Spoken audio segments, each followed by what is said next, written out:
तो आज का जो टॉपिक है वो है इंटेस्टाइनल ऑब्स्ट्रक्शन। ठीक है, मतलब आंतड़ियों में रुकावट। स्क्रीन दिखाई दे रही है सबको? Yes ma'am. Okay yes ma'am. Okay. आज का टॉपिक है वो इंटेस्टाइनल ऑब्स्ट्रक्शन। इसका मतलब ये होता है जो जिसके कारण आंतड़ियों में रुकावट आ जाती है, तो उसको हम बोलते हैं इंटेस्टाइनल ऑब्स्ट्रक्शन। ठीक है, ये एक सीरियस कंडीशन होती है जिसमें इंटेस्टाइन होता है, जैसे इंटेस्टाइन जो होता है वो ब्लॉक्ड हो जाता है। ये पार्शली भी होता है और कंप्लीट भी होता है। मतलब कंप्लीट भी हो सकता है, इनकम्प्लीट भी हो सकता है। और ये एक जगह भी हो सकता है, कई जगह भी हो सकता है। स्मॉल और लार्ज इंटेस्टाइन को हम लोग कॉलन बोलते हैं, जो दोनों इफेक्ट भी हो सकते हैं। और ब्लॉकेज की वजह से क्या होता है, पेशेंट जो खाना खाता है और जो ड्रिंक करता है वो उसकी बॉडी में एब्जॉर्ब नहीं हो पाता। ठीक है, और ऑब्स्ट्रक्शन अगर हो जाए तो इसको क्या है, इमिडिएटली ट्रीट करना चाहिए, और इसके कई बार इसके लिए सर्जरी की भी रिक्वायरमेंट होती है। जैसे क्या है, ये आपका है इंटेस्टाइन पूरा, ये आप देख रहे होंगे। ठीक है, ये है लार्ज इंटेस्टाइन जहाँ मेरा कर्सर जा रहा है, और ये बीच का जो है ये है स्मॉल इंटेस्टाइन। ठीक है, और इन दोनों को क्या बोलते हैं, कॉलन। स्मॉल इंटेस्टाइन और लार्ज इंटेस्टाइन को दोनों को हम बोलते हैं कॉलन। तो इसमें ऑब्स्ट्रक्शन हो जाती है, ठीक है, रुकावट आ जाती है किसी वजह से, वो हम आगे पढ़ेंगे। ठीक है, तो इसको बोलते हैं इंटेस्टाइन ऑब्स्ट्रक्शन। ये देखिए, आपको इस पिक्चर में क्लियर दिखाई देगा, ये लार्ज इंटेस्टाइन है।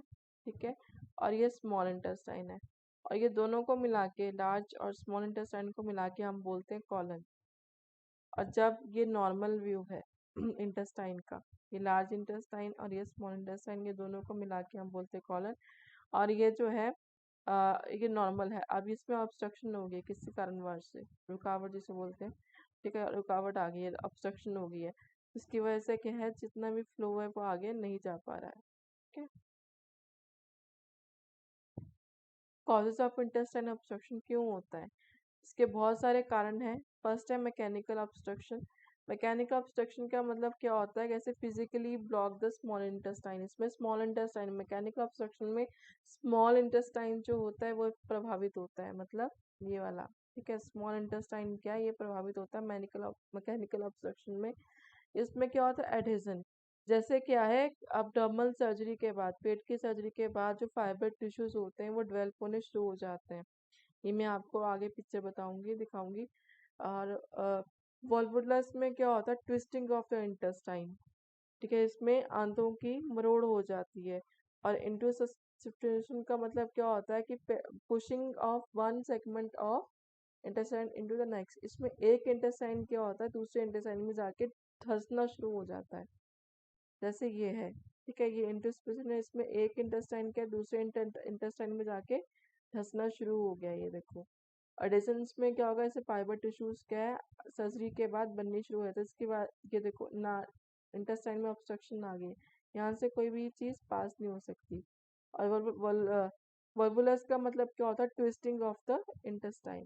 ठीक है, ये नॉर्मल इंटेस्टाइन है, उसका ये ट्विस्टिंग हो गया, ट्विस्ट हो गया, एकदम मुड़ गया। ठीक है, नेक्स्ट है malformation of the testing occurring in newborn. के में क्या होता है, नवजात शिशुओं में होने वाली आंत की विकृतियाँ। जैसे क्या है, स्मॉल, कई बार क्या होता है, ट्यूमर हो जाता है स्मॉल इंटेस्टाइन में, तब भी ऑब्स्ट्रक्शन आ सकता है।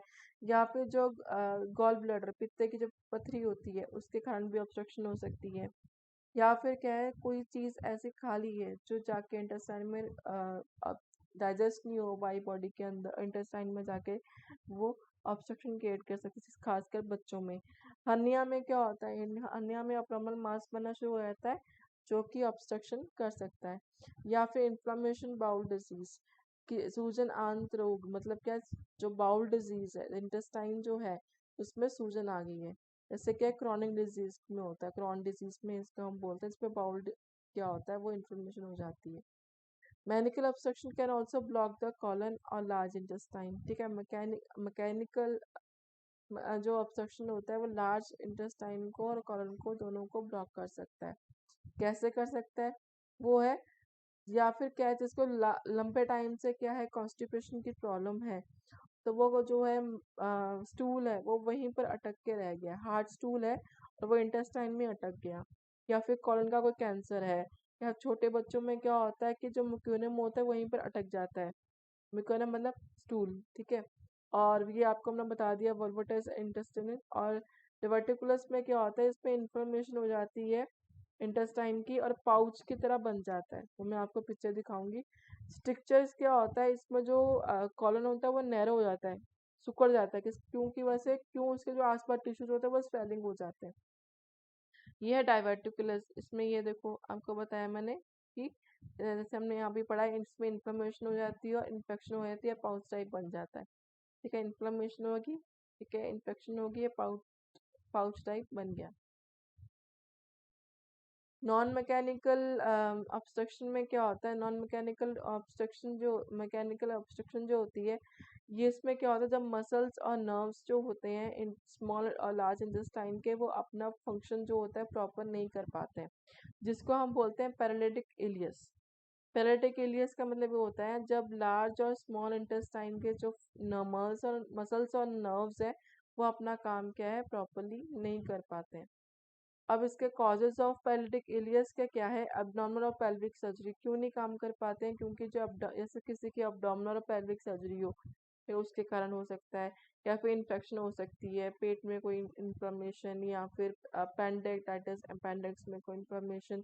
कुछ मेडिकेशंस भी होते हैं जिसकी वजह से क्या पैरालिटिक इलियस हो सकता है, जैसे मेडिकेशन, पेन किलर मेडिकेशन होगी, या एंटी डिप्रेसेंट मेडिसिन होगी, एंटी म्यूक्यूसन मेडिसिन होगी, या फिर डिक्रीज पोटेशियम लेवल हो गया बॉडी के अंदर तब होता है, या मिनरल्स और इलेक्ट्रोलिक इम्बैलेंस हो गया तब क्या है पैरालिटिक इलियस होने के चांसेस होते हैं।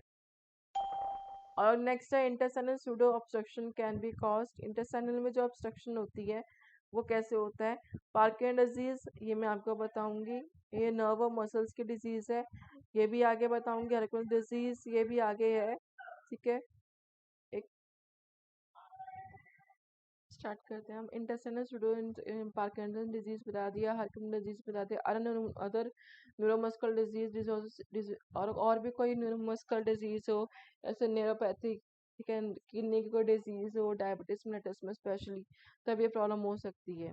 अब ये पार्किंसन डिजीज क्या होती है, इसमें क्या होता है पेशेंट का मास लाइक फेस हो जाता है, उसका ट्रंक जो होता है फॉरवर्ड की तरफ हो जाता है, आर्म स्विंग हो जाते हैं, हैंड ट्रेमर्स करते हैं, और जो नीज होती है वो फ्लेक्स छुप करके चलता है, हिप्स भी फ्लेक्स हो जाते हैं पेशेंट के, और शफलिंग शॉर्ट स्टेप्ड गेट, ठीक है, तो शॉर्ट हल्के छोटे छोटे कदम लेना शुरू कर देता है, बहुत छोटे ट्रेमर्स होने लगते हैं लेग्स पे, और जो एल्बोज होती है फ्लेक्स हो जाती है, बैक रिजिडिटी हो जाती है, और स्टॉप पोस्चर्स मतलब चलते चलते एकदम से रुक जाता है। डिस्कवन डिजीज में क्या होता है, पेशेंट का जो होता है जो कॉलन होता है वो स्वेलिंग हो जाता है, रेक्टम जो होता है वो श्रिंक हो जाता है, क्या इसमें।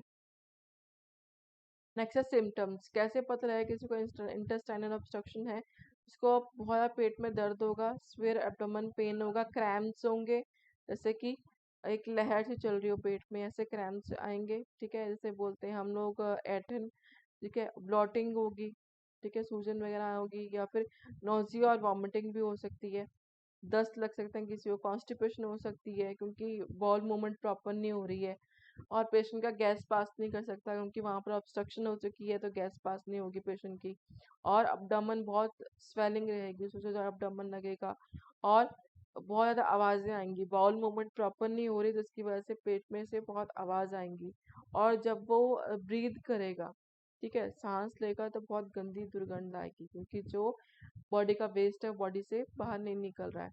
अब डायग्नोसिस में क्या करेंगे, हम एक्सरे करवाएंगे, सीटी स्कैन करवा के दे सकते हैं। सीटी स्कैन विद कॉन्ट्रास्ट में क्या होता है, हम लोग एक डाई होता है जो पेशेंट के नर्व्स में डालते हैं, जहाँ पर ऑब्स्ट्रक्शन होती है उसको वो हम लोग का सीटी स्कैन में दिख जाता है, उस जहाँ पर ऑब्स्ट्रक्शन होगी वहाँ का कलर जो होता है वो हाईलाइट हो जाता है। बेरियम एनीमिया में भी ऐसे ही होता है, एनीमिया बाई रेक्टम में हम लोग देते हैं जिसकी वजह से क्या है पेशेंट का जो जहाँ पे ऑब्स्ट्रक्शन होती है वो ये चीज़ क्या हाईलाइट हो जाती है। ट्रीटमेंट क्या कर सकते हैं हम लोग, ट्रीटमेंट क्या, डिपेंडेंस वेटी ऑफ ऑब्स्ट्रक्शन, कितना कहाँ पर है ऑब्स्ट्रक्शन वो हम लोग देखना है, फिर उसके बाद में पेशेंट को हम लोग आईवी फ्लूइड्स दे सकते हैं, और बाउल को थोड़ा रेस्ट करने के लिए, क्योंकि बाउल में जो वेस्ट प्रोडक्ट है वो नहीं जा रहे हैं, large intestine stop small intestine में ऑब्स्ट्रक्शन है तो जो प्रोडक्ट है वो बाहर वेस्टेज बाहर नहीं जा रही है, तो हम लोग कुछ भी खाने को पेशेंट को अवॉइड करेंगे। और अम, कुछ भी क्लियर फ्लूइड्स हम लोग सिर्फ पेशेंट को देंगे, जैसे कि लिक्विड वगैरह पेशेंट को सिर्फ हम देंगे कि यूरिन पास कर सके। और डिहाइड्रेशन को ट्रीट करना बहुत इंपॉर्टेंट होता है, इसलिए हम लोग पेशेंट को आईवी फ्लूइड्स देते हैं जो इलेक्ट्रोलाइट इम्बैलेंस को करेक्ट करता है। और हम लोग कैथेटर इंसर्ट करते हैं ब्लैडर में, जिससे क्या है, अगर उसको यूरिन में प्रॉब्लम आ रही है तो उसका जो यूरिन है वो बाहर निकाल सके। और ट्यूब इंसर्ट करते हैं थ्रू नोज, वो जाता है थ्रोट में, फिर स्टमक में, फिर इंटेस्टाइन में। उससे क्या होता है, जो प्रेशर होता है, स्वेलिंग होती है, जो वॉमिटिंग प्रॉब्लम हो रही होती है पेशेंट को, वो क्या है, थोड़ी सी रिलीफ हो जाती है। अगर आपकी प्रॉब्लम नारकोटिक, हमने ये पढ़ा कि ये प्रॉब्लम नारकोटिक मतलब पेन किलर मेडिकेशन खाने से भी होती है, तो पेशेंट को जो डॉक्टर्स क्या करते हैं कि उसके अकॉर्डिंग की मेडिसिन देते हैं, जो ऐसी मेडिसिन प्रोवाइड करते हैं जो बाउल को डिस्टर्ब ना करे।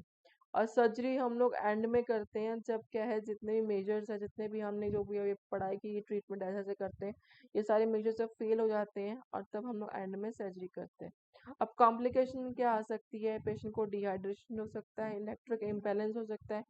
ठीक है, उनकी एक बैलेंस जो होता है इलेक्ट्रॉइड्स का, वो प्रॉपर नहीं हो पा रहा है। और जो इंटेस्टाइन है उसमें क्या है, एक हॉल फॉर्मेशन हो सकती है, जिसकी वजह से पेशेंट को इन्फेक्शन हो सकता है, किडनी फेलियर हो सकता है, क्योंकि पेशेंट को जो है यूरिन आउटपुट प्रॉपर नहीं कर पा रहा है, वहाँ पे भी प्रॉब्लम आ रही है पेशेंट को। और उसके बाद में इन्फेक्शन हो सकती है, जैसे हमने पढ़ा, ठीक है, टिश्यू डेथ हो सकती है उनकी, प्रॉपरली वहाँ पर क्या है, ब्लड सप्लाई नहीं हो पा रही, इसकी वजह से टिश्यूज की डेथ हो सकती है। इंटेस्टाइन परफोरेशन हो सकता है क्योंकि वहाँ पर ऑब्स्ट्रक्शन है। तो बाकी जो इंटेस्टाइन है स्मॉल और लार्ज, उसमें परफोरेशन हो सकता है, सेप्सिस हो सकती है, पेशेंट को इन्फेक्शन हो सकता है। और मल्टी सिस्टम्स ऑर्गन फेलियर, और भी बहुत सारे ऑर्गन्स जो होंगे आसपास के वो फेल हो सकते हैं, क्योंकि क्या है, एक प्रॉपर मूवमेंट, एक प्रॉपर जो स्ट्रक्चर होता है, एक प्रॉपर फंक्शन जो होता है बॉडी का, वो नहीं हो रहा है। कौन सा फंक्शन, कि जो वेस्ट प्रोडक्ट है वो बॉडी से बाहर निकलना चाहिए और जो बॉडी की नीड है वो प्रॉपर मिलनी चाहिए, वो चीज़ नहीं हो पा रहा। कई बार पेशेंट की डेथ भी हो सकती है अगर इसको नज़रअंदाज किया जाए, infection of the intestine, small and large intestine और कॉलन। तो ये था आपका टॉपिक इंटेस्टाइनल ऑब्स्ट्रक्शन।